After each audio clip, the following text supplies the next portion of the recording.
Praise the Lord. Greetings to everyone in the name of our Lord and Savior Jesus Christ. Christ is risen. Christ is risen. Christ is risen. It is my pleasure to wish everyone happy Easter. Happy Easter to one and all. To one and all. Yes, now as we look into the gospel today, here the gospel is taken from the gospel according to Matthew, chapter 28, beginning to read at first verse. Now first to 12 verses.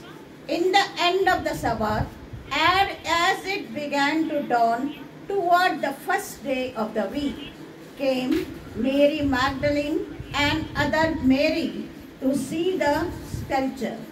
And behold, there was a great earthquake, for the angel of the Lord descended from heaven and came and rolled back the stone from the door and sat upon it. His countenance was like lightning, and his raiment white as snow. And for fear of him, the keepers did shake and became as dead men.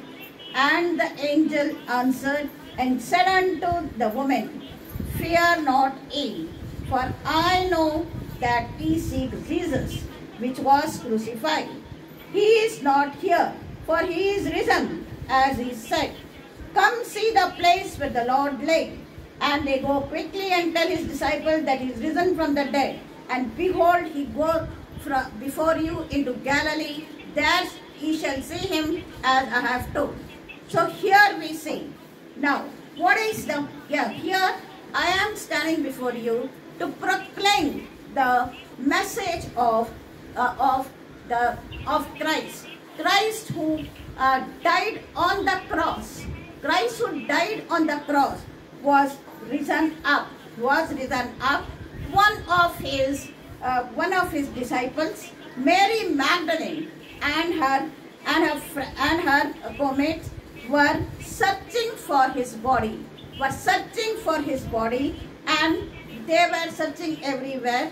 They came near the dead body of Jesus, and they were searching, but they could not see anything. And here we see, when she was searching, Mary asked, yes, she thinks somebody to be, she sees one figure there in a human form, and she thinks it to be a gardener. Have you seen my Jesus? Have you seen my Jesus? Please give it to me. She asked, please give it to me. Please give him to his body to me.